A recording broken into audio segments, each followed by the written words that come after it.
Hi girls, I'm here to read another book, another Wellie Wisher book. This one is called Willa's Wilderness Campout. And first let me tell you, I have the girls here. I put some little hiking boots on this girl Amy over here, and I was just trying to go with the theme a little bit of a campout. And anyway, this is what this book says on the back. And it says, the Wellie Wishers are going camping. How fun. Ashlyn has a list of camping supplies, but Willa is sure they won't need so much gear. At the campsite, the girls discover that they are missing some key items. They don't even have marshmallows for toasting. Can this campout be saved? Okay, so adventures of the girls as they're going on a camp out. Let's find out what happens. Okay, let me turn around here. This seems to be working out okay so that we can see the book. Again, this is called Willa's Wilderness Campout. So it sounds like it's about the girl Willa mostly. Let's remember what the girls' names are, and we can read this part again so that we can remember. Okay, the Wellie Wishers are a group of fun-loving girls who each have the same big, bright wish to be a good friend.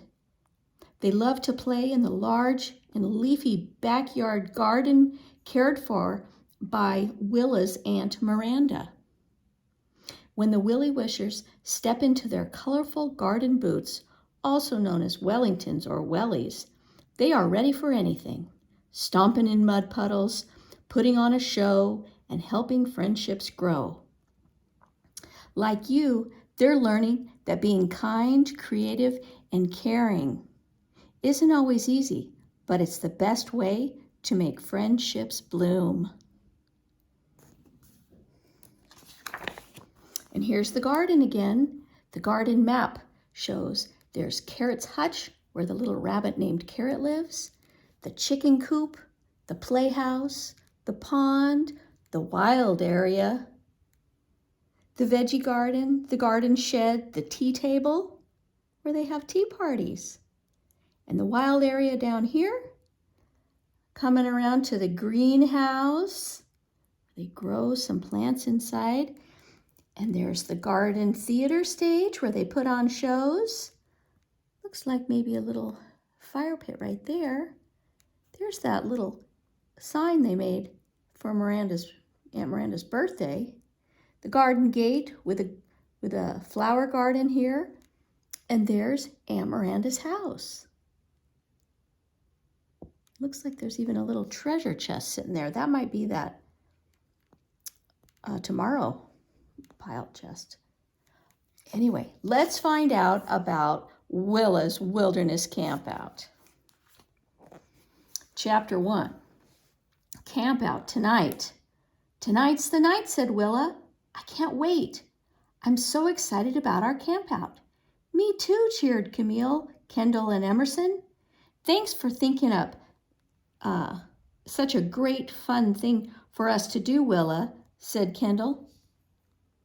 I got the idea from this Wilderness Wendy book, said Willa, showing the book to her friends.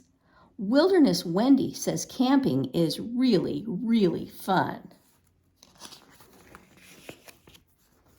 Emerson sang to the tune of Yankee Doodle. Wellie Wishers, shout hooray, we'll surely have a ball, because tonight we're camping out, the most fun of all. Wilderness Wendy says that the best part of camping is being outdoors, surrounded by nature, said Willa happily, and I think so too. Oh, I think the best part is putting up the tent, said Kendall, patting her tool belt. It's like building a sweet little house. I think the best part is singing songs and telling stories and playing games, said Emerson. And I love eating s'mores. They're wonderful. I think the best part is seeing the night sky full of magical twinkling stars, said Camille dreamily.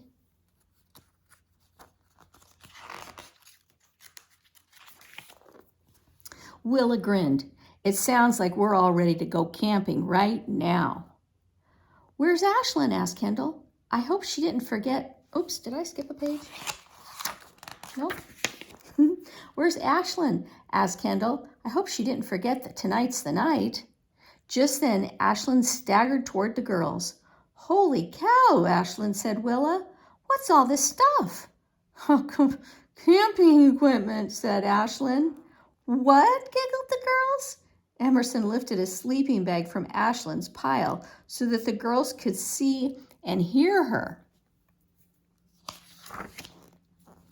This is camping equipment, said Ashlyn. I think I've thought of everything we'll need. Do you want to bring your teddy bear, Willa? Bring my teddy bear on a camping trip, scoffed Willa. Of course not. Wilderness Wendy says you shouldn't bring anything that's not strictly necessary.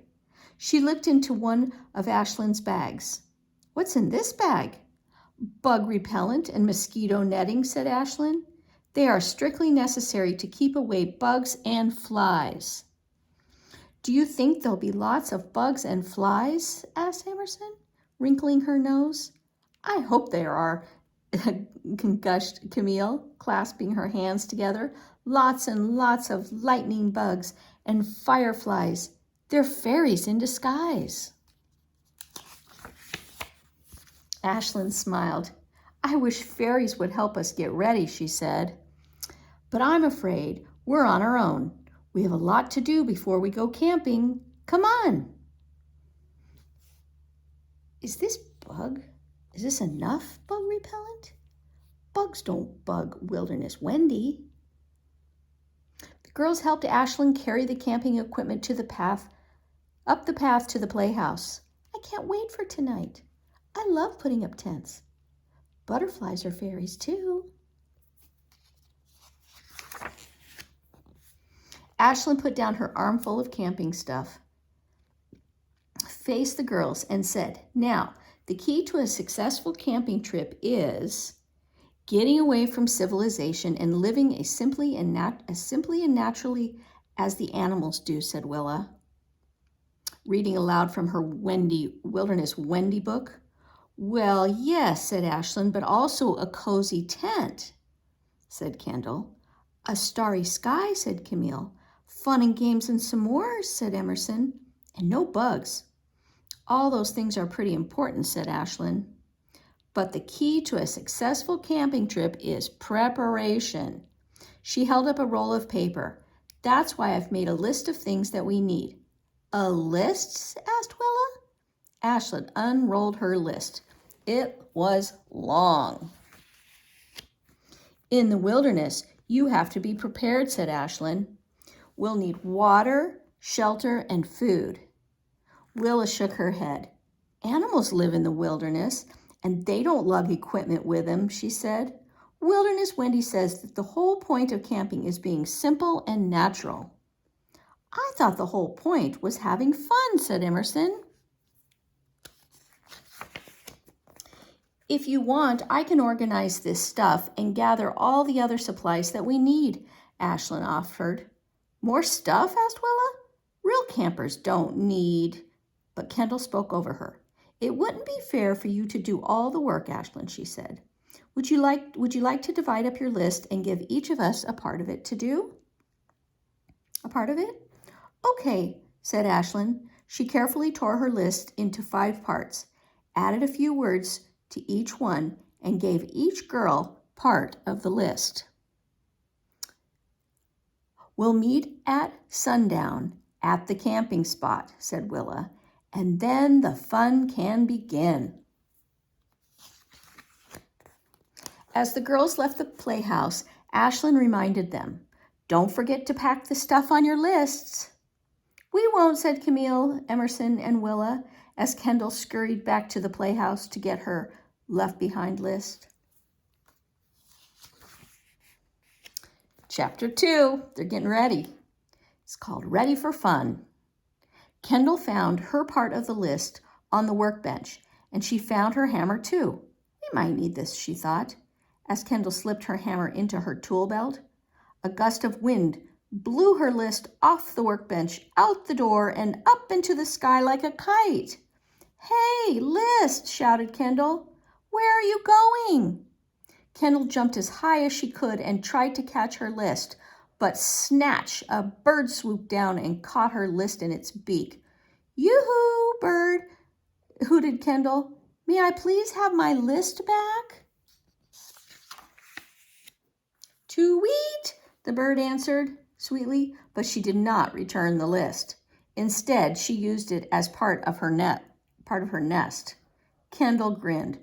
"Okay, Mrs. Bird," she said, "you found a good use for my list, though it's not exactly what Ashlyn had in mind." As Camille skipped off with her list, she saw a shimmering dragonfly. Ooh, enchanted, Camille followed the dragonfly to the pond, which was surrounded by tall, shiny, skinny grass. "This grass is pretty," thought Camille. "I'll pick some so that we can make friendship bracelets at the campsite." When Camille was gathering the grass, she heard a frog croak. "Ribbit." The frog sounded sad. "Oh dear, you're stranded on that lily pad."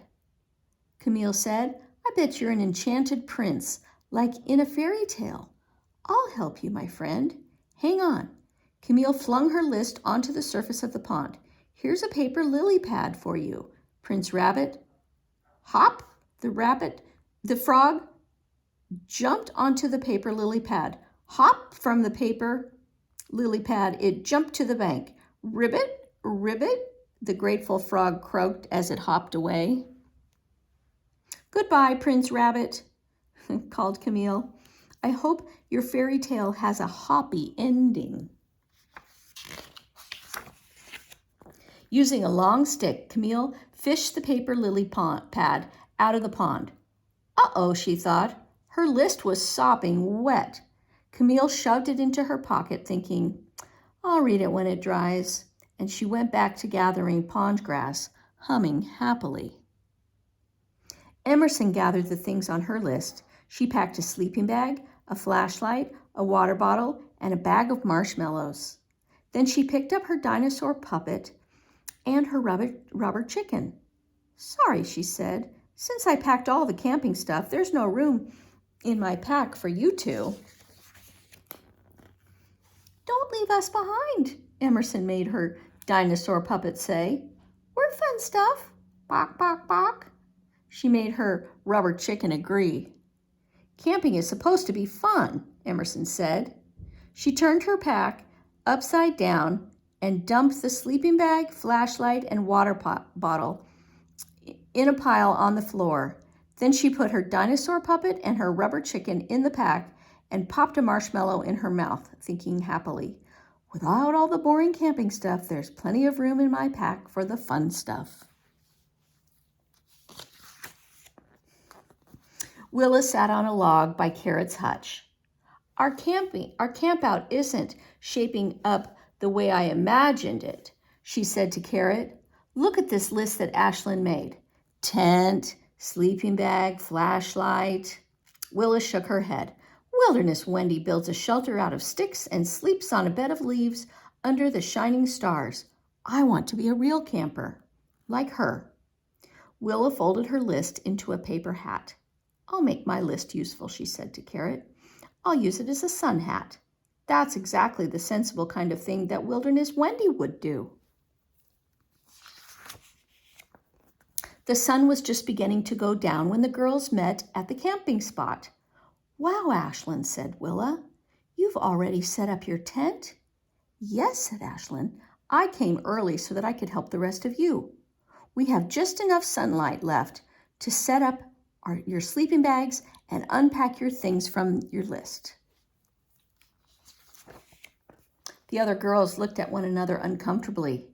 "You did bring sleeping bags and the other things on your list, right?" asked Ashlyn. "A mother bird snatched my list and used it as part of her nest before I read it," said Kendall. Camille held up her list, which was soggy mess. "My list got too blurry to read after Prince Ribbit used it as a lily pad. Here's my list, said Willa, pointing to her head. I'm using it as a sun hat. That's what Wilderness Wendy would have done. I sort of ignored my list, said Emerson, except for the part about marshmallows. What did you all bring? Asked Ashlyn. I brought pond grass, said Camille. We can use it to braid friendship bracelets. I brought my tools, said Kendall, in case we need to build something. I brought my Wilderness Wendy book, said Willa, so I can follow her advice and camp the way real campers do. I brought puppets to entertain you, said Emerson, and she held up the dinosaur puppet and the rubber chicken and made them say, Hi, Wellie Wishers. Thanks for including us. Pock, pock. So let me get this straight, said Ashlyn. Not one of you brought a sleeping bag or any other stuff on your list, except for Emerson, who brought marshmallows. Camille, Kendall, Willa, and Emerson shook their heads. Don't worry about us, Ashlyn, said Willa. We'll be fine. Nature will provide everything that we really need. We'll be excellent, Emerson made her rubber chicken say. Excellent. We're ready for the fun to begin, said Camille. Hooray! Okay, chapter 3. We're going to stop right here and finish the book on the next video. I hope you're loving it. See you soon.